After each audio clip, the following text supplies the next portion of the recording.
Hello, CrossFit Linchpin. Today is March 3rd, 2020. Hope everybody's March is off to a great start. So, I think I could encapsulate today's video very simply as, is it ever okay to quit a workout? Or quitting workouts in general? Is that acceptable? Is it dishonorable and punishable by death? Or are there, of course, like so many other things in life, some more nuanced factors in there? So, this got into my head. I hear people talk about, hey, I almost quit that workout. Glad that I didn't. Or I did quit that workout. Can't believe that I did. Or that workout almost made me want to quit. Something along those lines. And so, you hear that in the old CrossFit community. But what sparked this in my head was actually the conversation that occurred last week between my wife and another young man's mom during just sports. Our kids are in sports, and so all the parents chit-chat during sports. And these days, sports are crazy. Kids' sports are crazy. A lot of kids are playing multiple sports, which is fantastic, don't get me wrong. I understand the value of it. But all the seasons overlap. The practices, it seems like more practices get added to every week. They get longer. People take them more seriously, even though they're just like 8-year-old kids. Less time is left, in my humble opinion, just to be a kid, to play, to have fun, to ride your bike around, play in the woods, do other things like that. So again, there's two sides to every coin.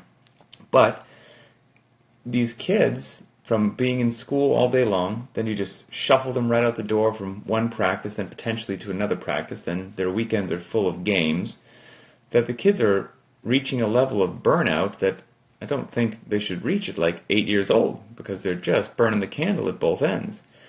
And adults can feel that way as well. But this conversation with this other parent is what sparked my thought process for today. So this one woman was saying her son is in 2 different sports, okay? And one of the 2 sports he was no longer enjoying himself with, and he wanted to quit. Season wasn't quite over, but he wanted to quit. And it was just real tears, like not kid fake tears, but like real tears, real just terror, not having a good time, and the mom not doing anything, wrong, but was just like not sure what to do, because obviously just in general in our society, quitting has a negative connotation, so you don't want your son to quit or your daughter to quit. And obviously you made a commitment to the team, you want to finish it out, there's social pressure there. But again, most things there's more nuance there, right? So, I'll try to get my fan to work there. So, my wife told a great story. So my wife, who I've been very open and honest about, is 28 times the athlete that I am on my best day.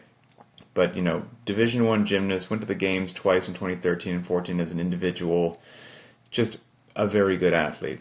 And got a full ride Division I scholarship to University of Washington for gymnastics. But, gymnasts are crazy and the training volume is insane. So, my wife started gymnastics when she was 4 years old, and they train, depending upon the age, a preposterous amount each day, like 4 to 7 hours a day. So she did that from 4 years old to 22 years old. And she told the story to this other mom that's like, when she was in 8th grade, she reached some breaking point. I mean, she just was over it, hated it. It became a grind. It was no longer something she was passionate about, wanted to quit, desperately needed a break. And her parents at the time weren't sure what to do. And they're like, well, we can't let you quit. Quitting's no good. And another gymnastics coach luckily came up and was like, look, I've seen this before. If you don't give this young girl a break, she's going to break anyway, and she's going to despise it and hate it, and nothing good is going to happen from this. I think you should actually let her step away until she actually has the desire to come back, and then you'll probably have a better response. And that's what they did. So she took a break in eighth grade, and then, yep, lo and behold, about 6 months later or so, she wanted to go back to gymnastics, went back to gymnastics, and then she had one more just totally over it, beat down, my life is nothing but training, this sucks episode later in high school, and once again took a break then, and then came back, got herself a full scholarship, and went on to college. But had she not been allowed to have those breaks when she needed, I mean, who knows, we don't have a time machine, but it probably wouldn't have gone as well as it did. She probably wouldn't have performed as well as she did. Her heart probably wouldn't have been in it as much as she did. So she kind of told this to that mom that's like, look, quitting, you can quit for multiple reasons. If you quit because you know your kid doesn't really want to quit, but he wants to quit because going to wrestling practice isn't fun, even though he likes to wrestle, and he would just rather sit at home and play Fortnite, okay, that's not really quitting. That's not quitting for the right reasons. You're quitting because video games are really fun. But if you're quitting or stepping away or some other word that doesn't have such a negative connotation, not because of some silly reason, but because when you take an honest, unbiased assessment, you don't enjoy what you're doing. You have no passion for it. You thought you'd like it, but you actually truly hate it and despise it, and it brings you no joy. Well, that's an entirely different conversation. So quitting isn't just one thing or the other. And I think you have to peel back some layers of the onion and figure out why. What's the actual underlying reason behind it? And same deal with a workout, right? Like, just because you start a workout, it does not mean you have to finish the workout. And if you don't finish the workout, that is not an attack on your character. It doesn't mean that you're not as cool and tough or brave or whatever it was 10 minutes as you were the 10 minutes before you started the workout. It just, there could be 100 different reasons as for whatever reason that day you walked away from the workout. Maybe you got a bit too ambitious and thought that you could handle some loading or some interval or some EMOM or something that after getting into it for a little bit, every little spidey sense in your body was tingling and saying, this is a bad idea. This is terrible, unsafe, and inappropriate. And I know that I said that I would do it, and I know I'm working out with my friends right now, and there's all this peer pressure because we already started the workout, but you should not feel any peer pressure to finish that workout. If you know once you started, it's better for you to stop. And whether that's stop completely, just stretch and go home because that's what your body needs. Stop, and who cares about the clock? Knock the loading down.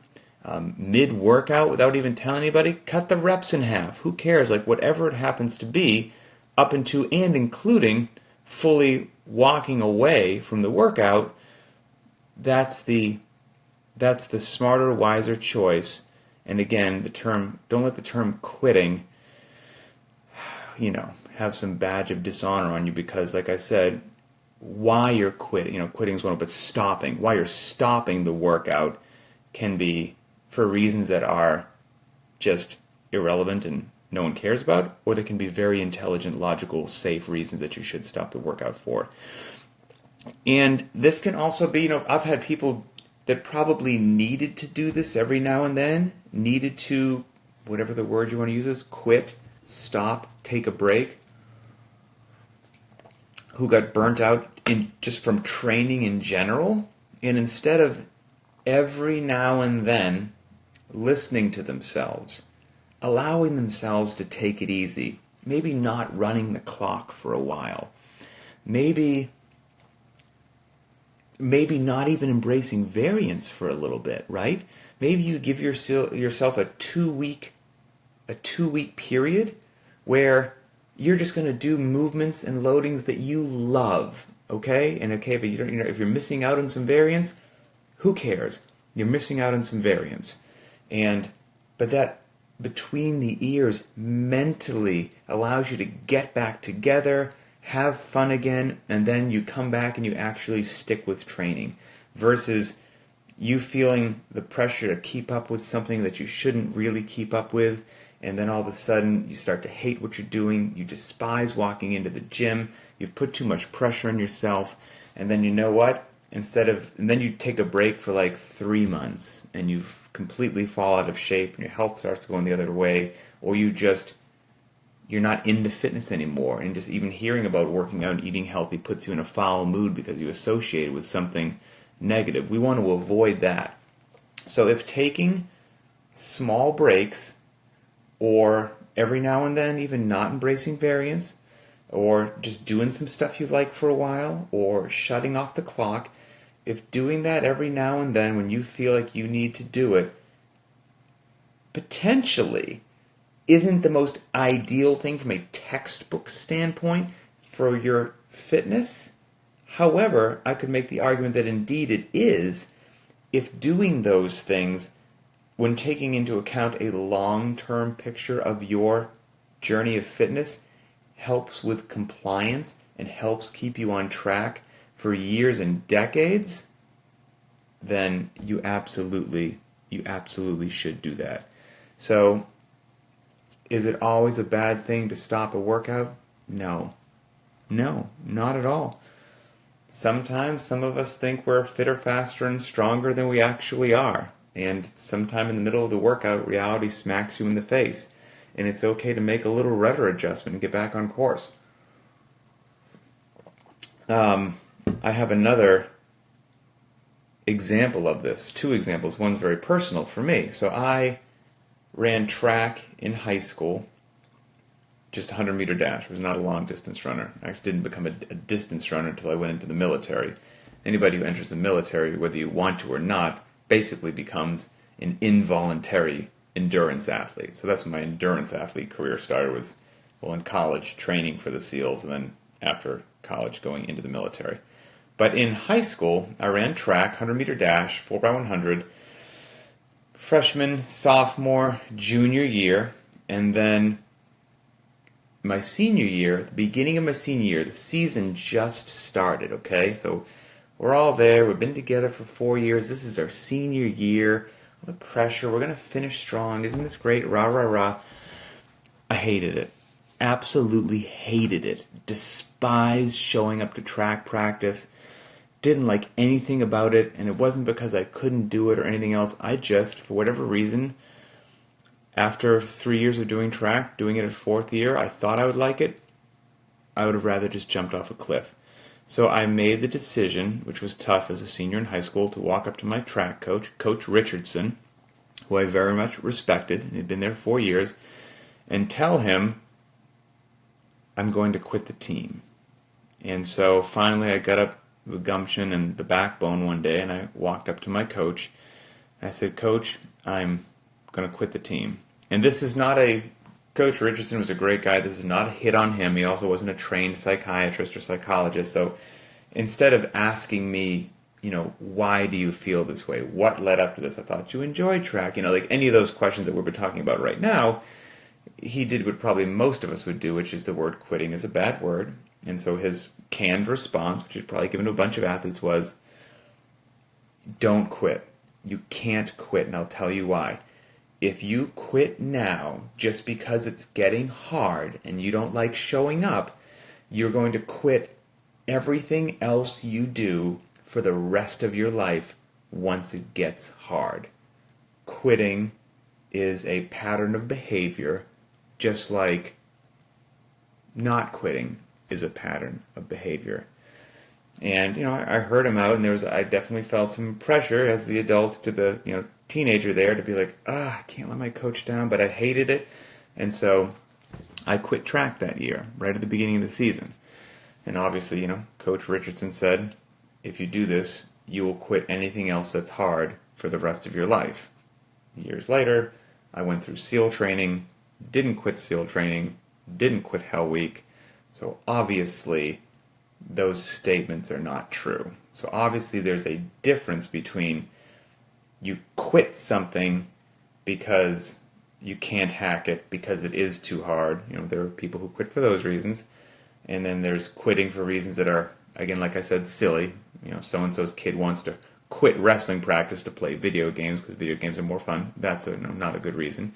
But then there's quitting, which is in all actuality stopping your present activity because you've truly thought it over with a clear, level head and decided it's just not what you want to do with your life. And if that's the case, rock on. You should absolutely do that.